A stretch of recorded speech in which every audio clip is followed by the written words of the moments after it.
भाग 11 काल यात्रा और छाया की दुनिया। वृद्ध महिला के शब्दों ने रिया, अर्जुन और आदित्य को एक अकल्पनीय चुनौती के सामने खड़ा कर दिया था।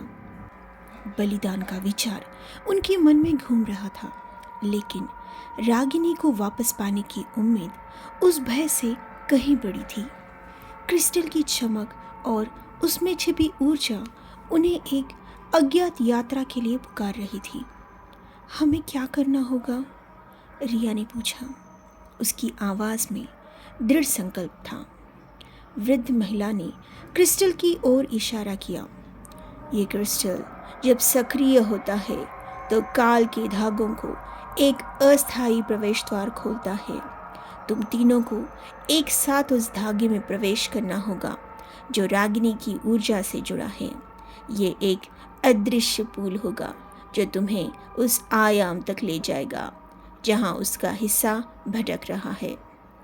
उसने समझाया कि उन्हें रागिनी के सबसे मजबूत स्मृति चिन्हों को अपने साथ रखना होगा, ऐसी वस्तुएं जो उसकी आत्मा के साथ गहराई से जुड़ी हो।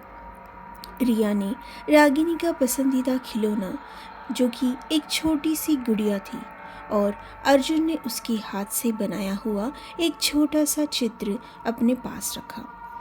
आदित्य ने रागिनी के बचपन की एक तस्वीर ली जो उसके पिता के कैमरे से खींची गई थी। वृद्ध महिला ने वेदी पर रखे प्राचीन यंत्रों को सक्रिय किया। क्रिस्टल की नीली बैंगनी रोशनी और तेज हो गई और पूरे कक्ष में एक गहरी गूंजती हुई ध्वनि भर गई। हवा में ऊर्जा का घनत्व इतना बढ़ गया कि उन्हें सांस लेना मुश्किल होने लगा। जब द्वार खुलेगा तो समय तुम्हारे लिए एक पल के लिए रुक जाएगा, महिला ने चेतावनी दी। तुम एक धुंधली दुनिया में प्रवेश करोगे जहां अतीत, वर्तमान और भविष्य के चित्र एक साथ दिखाई देंगे। तुम्हें रागिनी की ऊर्जा का अनुसरण करना होगा। याद रखना, वहां हर कदम पर भ्रम होगा। अपने उद्देश्य पर केंद्रित रहना। क्रिस्टल से एक तीव्र प्रकाश पंच निकला और सीधे छत पर बने एक अदृश्य बिंदु पर जा टकराया। उस बिंदु पर हवा में एक भंवर बनने लगा जो धीरे धीरे एक चमकते हुए, घूमते हुए पोर्टल में बदल गया। पोर्टल के भीतर अनगिनत रंग और आकृतियां तेजी से घूम रही थी, जैसे समय खुद एक तरल रूप ले चुका हो। ये तुम्हारा द्वार है, महिला ने कहा। तुम तैयार हो? रिया, अर्जुन और आदित्य ने एक दूसरे को देखा, एक गहरी सांस ली और पोर्टल की ओर कदम बढ़ा दिए। जैसे ही उन्होंने दहलीज पार की, उन्हें लगा जैसे उनका शरीर हवा में घुल रहा हो। एक पल के लिए उन्हें लगा कि वे अनंत शून्य में गिर रहे हैं, जहां कोई समय या स्थान नहीं है।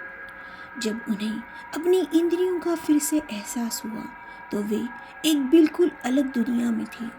ये न तो अतीत था, न वर्तमान और न ही भविष्य। ये एक छाया की दुनिया थी, एक धुंधला परिदृश्य जहाँ सब कुछ एक ही समय में मौजूद था, लेकिन कुछ भी ठोस नहीं था। समय यहाँ एक मोटी चिपचिपी तरल पदार्थ की तरह बह रहा था। दूर से उन्हें अपनी ही जिंदगी के पल धुंधली छवियों में दिख रहे थे। रागिनी की पहली मुस्कान, अर्जुन का पहला गाना, रिया की पहली बिल्डिंग का उद्घाटन।